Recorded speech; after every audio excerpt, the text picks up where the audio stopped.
Okay, so a few updates on the rocket stove. First of all, I was asked how I made the firebox. Well, this is probably the easiest way to explain it. Simply make a steel box, cut a hole in the back for the flames to get into the rocket tube. Cut 2 holes in the side for the air to get in. I also cut this on a slight angle just to give me a better view of the fire as well.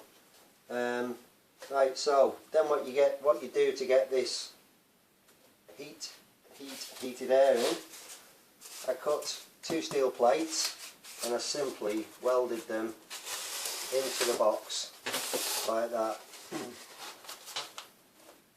Also welded them on a slight angle, another one there, like so that it kind of keeps everything heading towards that firebox. Then, because if I put them straight, you can have a flat area there, and it's kind of going to be a bit messy with the air. I don't know.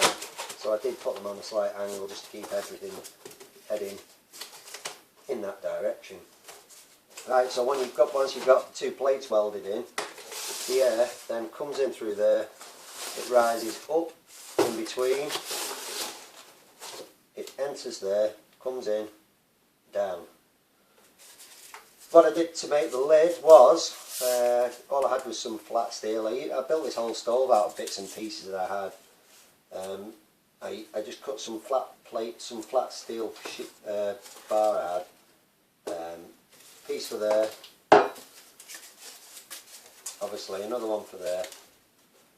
And the reason for this was so that the air comes up through there, it hits this, and then it's diverted across the front of the glass and down. So you make up, obviously, just a frame. I didn't bother mitering the corners. I did. I just literally butt welded them together. So you make up a whole frame for the top. Once that, and you tack that on underneath. Once that's done, you make up another one exactly the same to form the lid.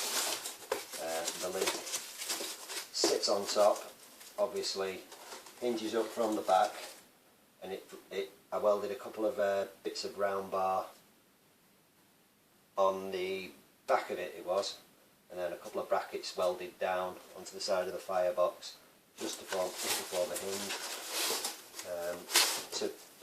On the other side of this door, the Hitachi door, say, I welded a piece of 1/2-inch bar along there, like so.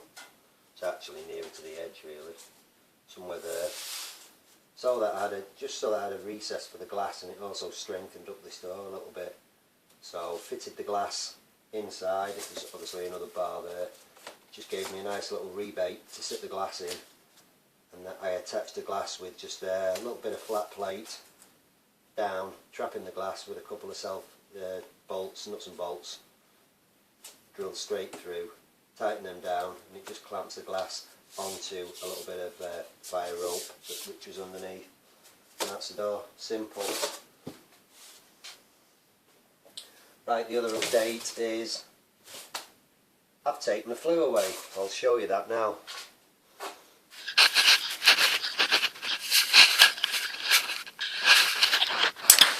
So what I did, I had 3 flues running from the bottom along the wall, returned back again, then it went that way, it went up there, and it went out of there.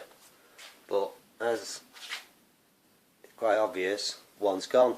I took the top one out because it wasn't getting that hot, and because it wasn't getting hot, it was building up a lot of condensation inside, which was turning to water, and it was just finding its way back through the system and causing a horrible wet mess inside the tubes. So I took that one away, so I've just got the 2 pipes now. One's they're rising slightly. I put them so everything's rising. I reckon you can see that. And as a result of this, the system's now getting much hotter, and it has stopped the condensation now building up inside the pipe. That obviously just goes into that box. It takes it up there, and it just goes out of the chimney where the old stove pipe used to go out of. And that's it, done. The stove's performing much better now. It's just been shut down for a while because the workshop is too hot, but say the stove's performing an awful lot better. The workshop is absolutely toasty warm inside. Burning hardly any fuel. As I said in the first video, you probably I put 3 pieces of wood on about every hour, 3 little tiny pieces, and that does the stove, shut it all down, and it's fantastic. So the temperature inside the workshop now is, as you can see, 23.3 degrees, and the gap behind the bench is throwing out 25.8 degrees C of heat just coming off that little probe.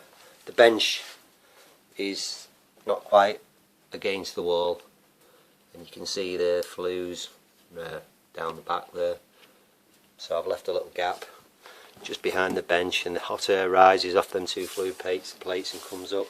There's a little sensor there which tells me the temperature, and that's what it's giving me. 23 degrees inside the workshop, lovely and warm. So all in all, quite happy with that. Cheers.